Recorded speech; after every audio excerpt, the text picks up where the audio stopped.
So, turn to the right page. Okay. Let's see. My name is Larry, but I go by Leroy. My name is Anthony, but I go by my middle name, Robert.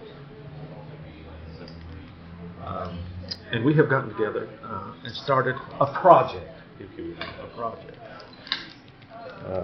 Golly.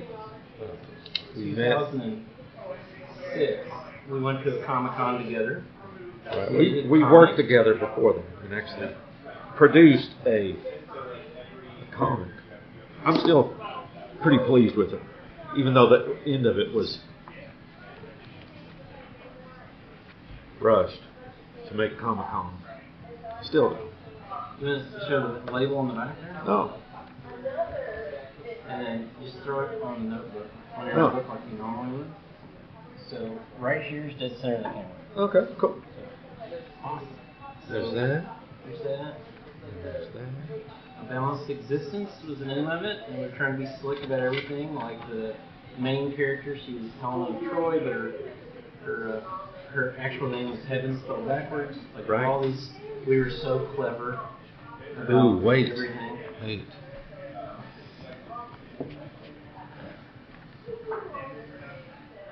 You still need to sign this. I need to sign it. Here, might as well. Here. I do. Do I have it? Okay, here we go. Space Girl Rockets. Let that dry. Thank you, sir. Oh, no. That pin. Hey, what are you doing? Where's my pin? I didn't keep it. Not this. I'm going to get ready to use it. So, actually, what are we talking about? Well, so Space Girl Rocket. How we ended up hanging out together, to work together, and one of the things I love about Larry is he is a continuous output person. So like he just drew, even if he was working, he just covered every piece of cardboard around him with his style of art. And so it's hard here to show, but like the impressive thing was, without a doubt, like you could give him a generally sketched page and he could fill in the whole thing. And so we are having a technical issue, so there it goes, it popped right in. So focus for a minute. But that's the spirit that's rising up from the book. It is. So one of the things we found very early on was that we were really good at sharing ideas and maturing ideas. So I could say something like, hey, our main hero is going to walk down the street and she's going to trip over something, and then Larry instantly thinks of like 10 things she might say, or novel things that might be, a common thing or something. So we found that we had a magic together about this. Go ahead. No, I was just going to throw in, as like this scene right here, where she's just going to take off. She's going to take off so fast that she leaves a small impact crater. That's right, and that's exactly the thing we tried to do. Is we went through the comic because we tried to like think about the reality of someone that was much more powerful than the normal superhero or normal person, and her arch nemesis was her. So, and so we didn't approach it with the classic good guy, bad guy thing. We approached it from this nihilistic person that was supposed to inspire the world and just didn't care anymore. Well, she could also see the weight of each person's soul, and the more cloudy it was, where those were more evil people, more people who are closer to darkness. Yeah, so and then she could also see people with light, and there were very few and far between. The main page, the cover is a very important character on the cover. Oh yes, right there. So this guy right here. There's a part in the comment. Hold on, I'll find it.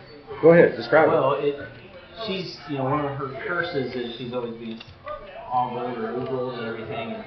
And, the janitor actually turns out this person that she called up and he made eye contact with her.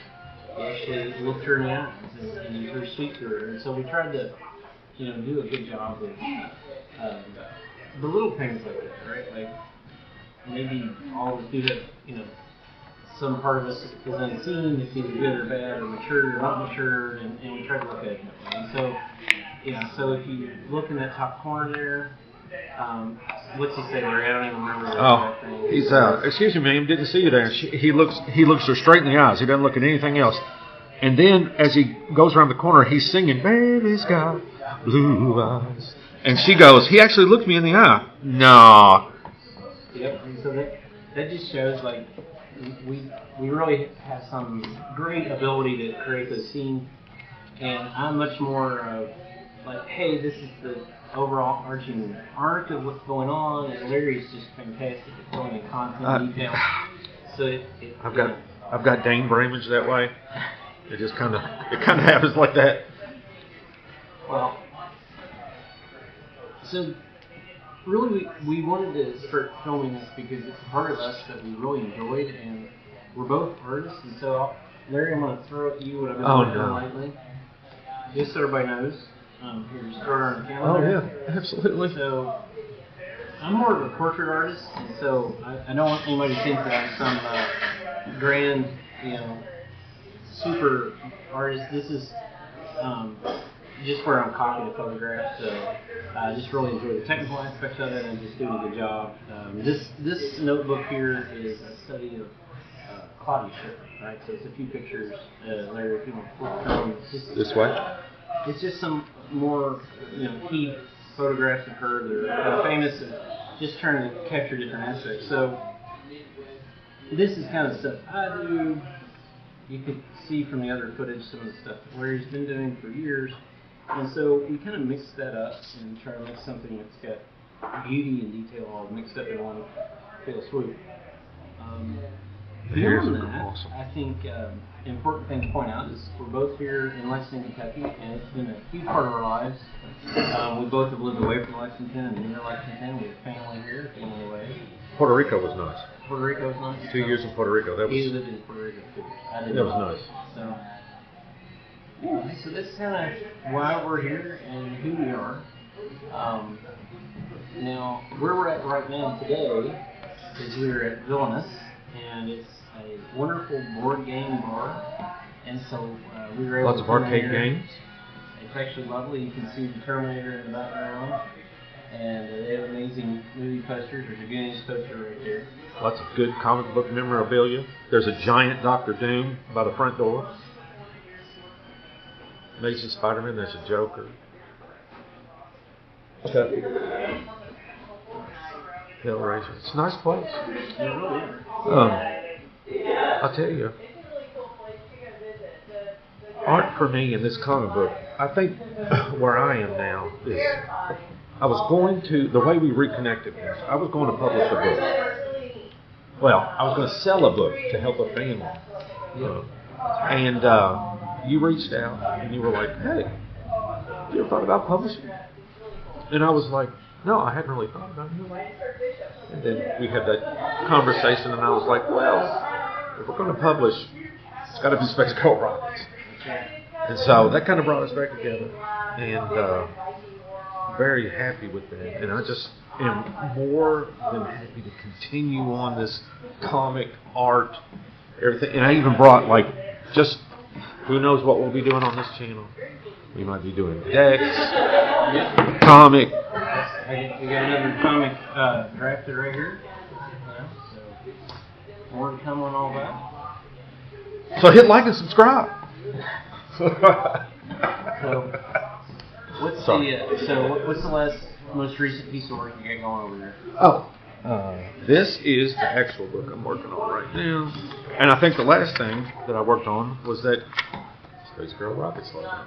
Okay, yeah. So and then I was in the middle of doing that and stopped.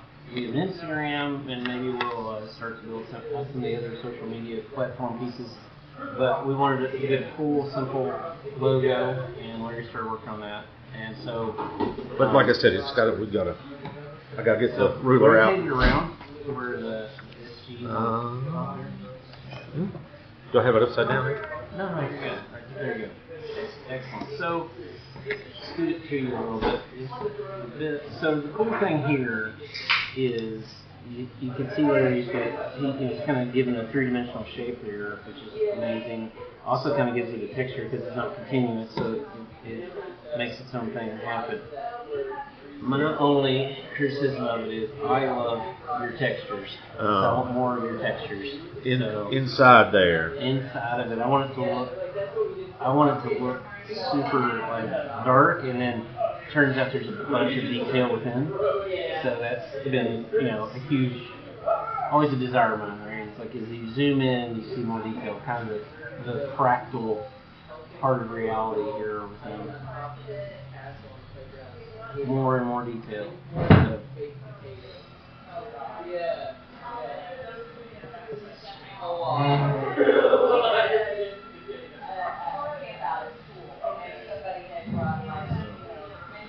We'll work on it. I'll definitely work on it. I'll get that, and you want all the designs in it. Okay. Right? Yeah.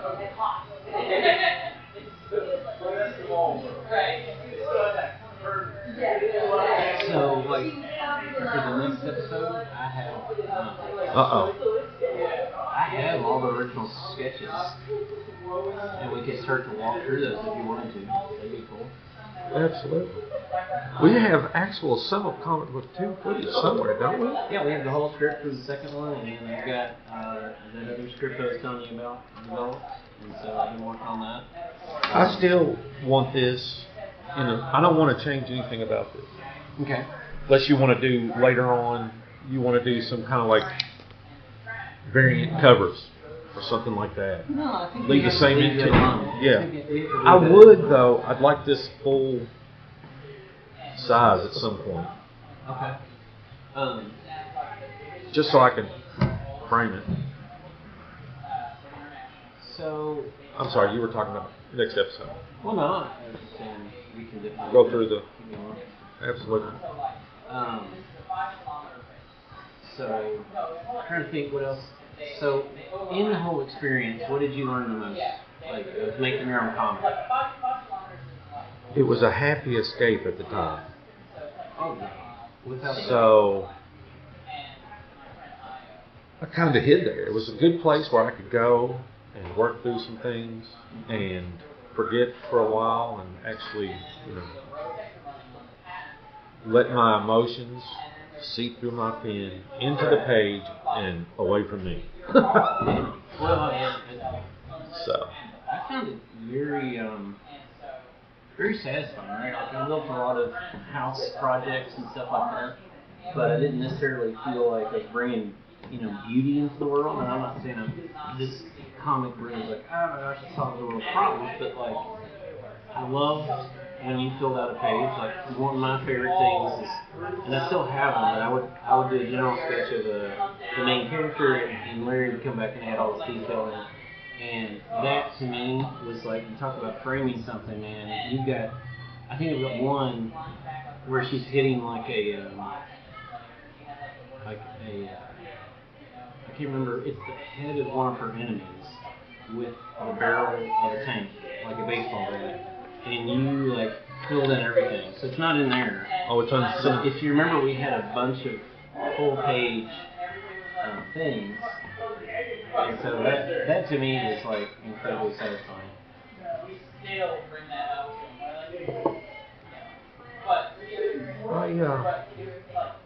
And see, the way my mind works is you don't see all of it. Like, you're just looking at a brick wall. Right. You don't see every brick, but you know it's a brick wall. Your mind registers as a brick wall, but should you draw every single brick in the brick wall? Or do you want them to, where do you want them to look? And so you want them to continue to look at the main character and follow the storyline. What are they saying? And the background is supposed to be that. It should be well done. I'm not saying it should be, oh crap, it's just a block, with some color on it. All right. But, sometimes too much detail, I feel, can get you lost. Yeah. You want the main character to be bam. And so I don't know. I kind of have heavily inked things. I got this problem with making sure blacks are black. I mean, here's this. If you want to picture it, I don't know if you have any. Oh, so, tell me when I'm sending here. So let me. Yeah, and I'll just start going through them. Hold on. You have to go up a little bit. Unfortunately, you probably have to go. Okay. So we got a little bit of sun coming over there, but it's okay. Just go ahead and talk. Okay. So, this is the comic. This is the cover.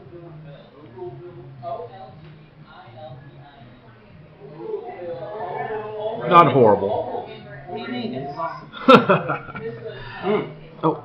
Go back. So I would say this. So this is where Larry, like, his bread and butter. Am I sticking my head? So if you notice there, it says balanced existence. There's a symbol there, and he came up with that in like 30 seconds. Zero try on his part. He was able to just knock that right at it. It's almost like it's obvious to him, and he doesn't even understand what it is.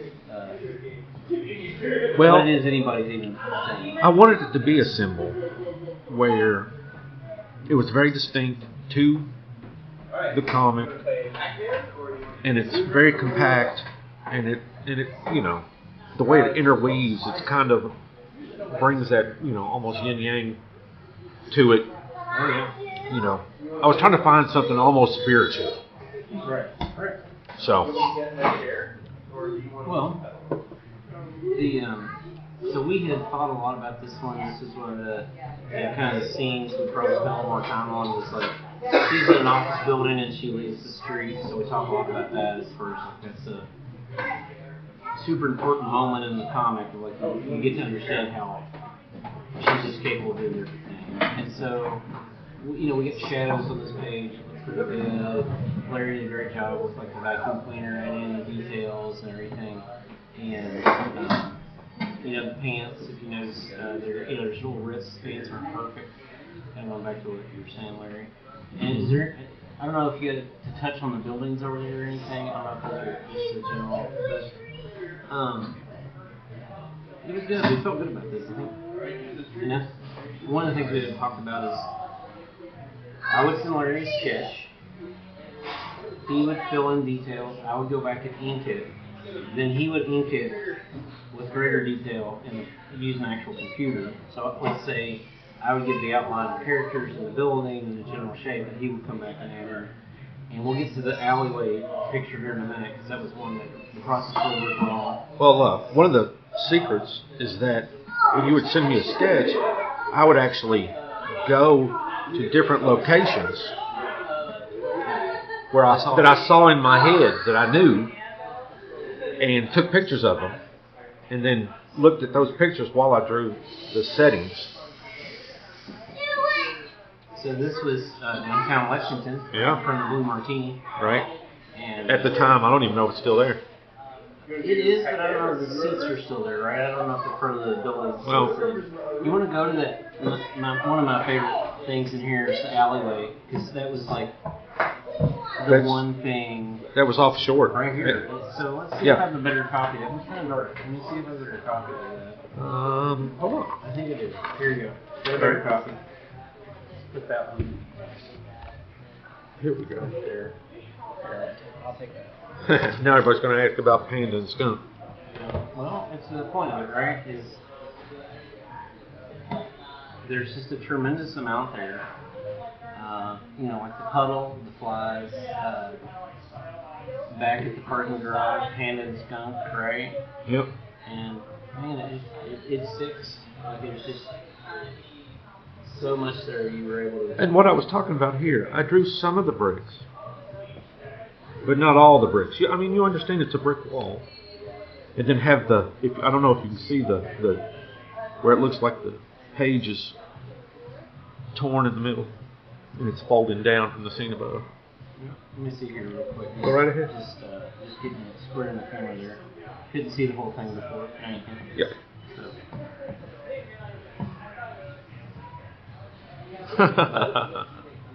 This page to me was like, because we both had a lot going on in our lives, but this was the page that I felt like we nailed it.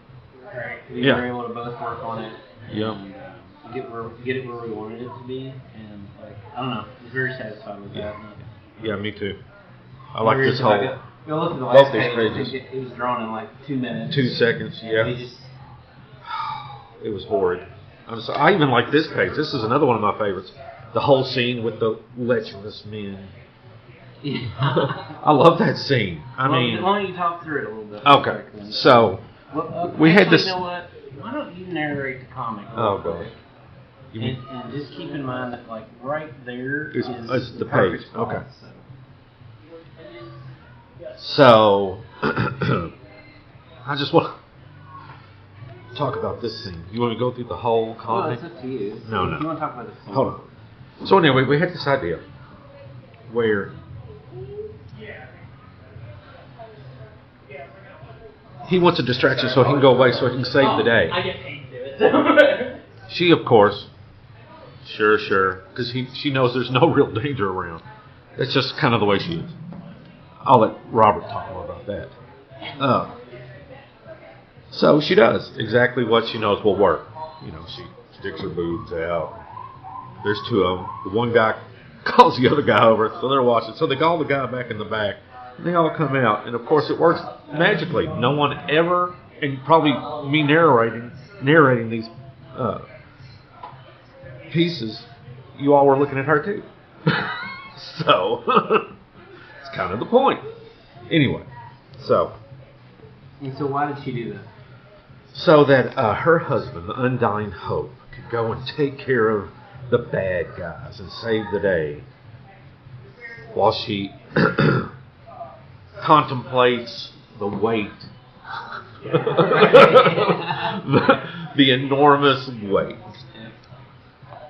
So, like I said, you know, I'll let you. She's more intimately tied to your mind, and I get to share the journey. Well, okay, so the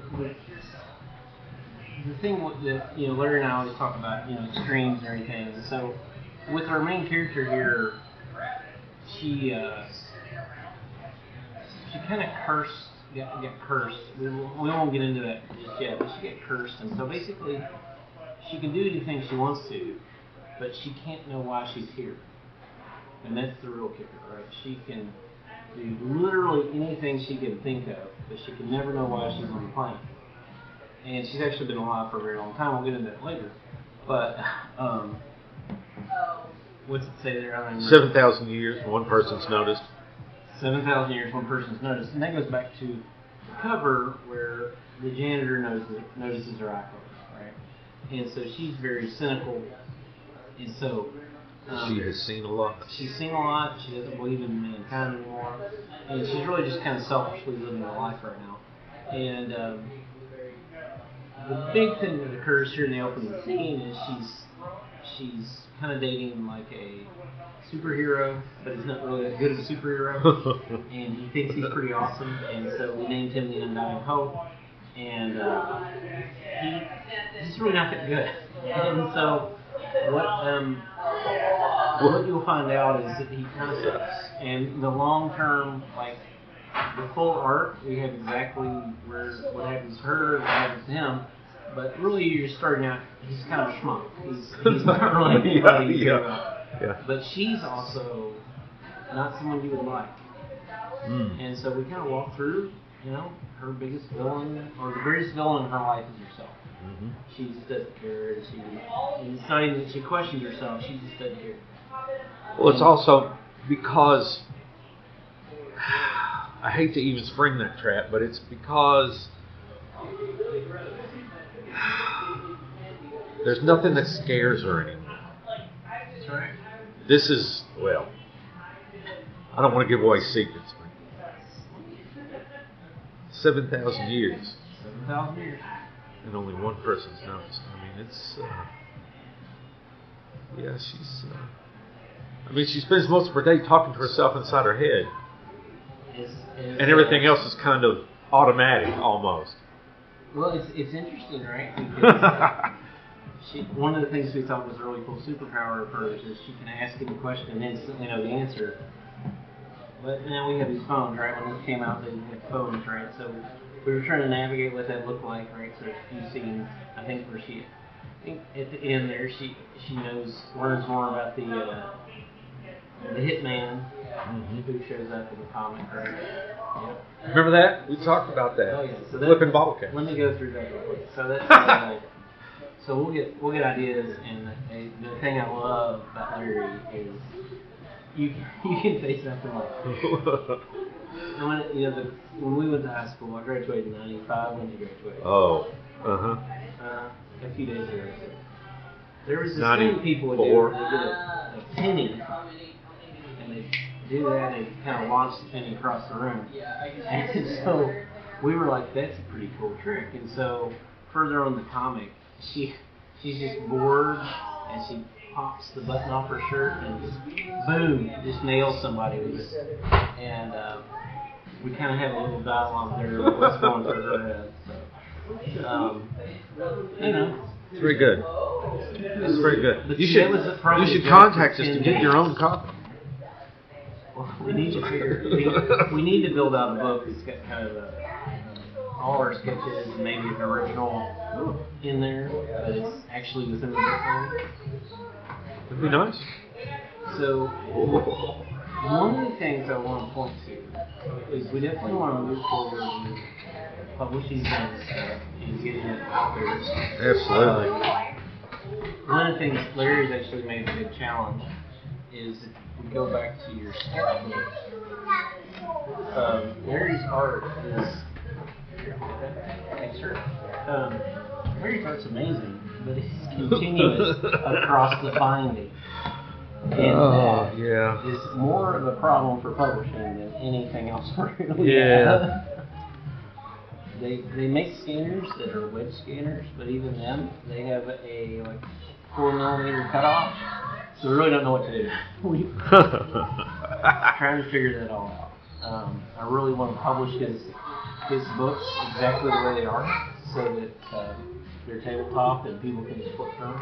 I think it'd be great coffee table books. Heck yeah. So, check it out, man. I keep telling your lovely wife that this is as sane as I get right here. This is it. So, excellent. I think. So what we can do next time is we can put I'll put down a big door behind us. So cool. We'll cut. So what we'll do next time is we're gonna I'll just get like a big placemat or something. Sure. And we'll be able to give you an area that works, and then maybe we'll switch out. So maybe you do an episode with your art, and I'll do an episode with my art. Heck yeah. I think ideally flipping through your art because like that page was amazing. But flipping through your art as we're filming is a really cool thing because we can just we get footage of us talking and we kind of go back, scoot down to. There you go. There's something we can get. I haven't seen some of these in a while. What in the world? I don't even remember that color. Oh, yes I do. Hannibal's got those now. Okay. I actually did a short video and put it on YouTube of this. And I've got my phone cord laying under it, and I didn't realize it at first. Yeah. So I moved my book over, and it looks like it's actually connected to the wall. Pretty cool.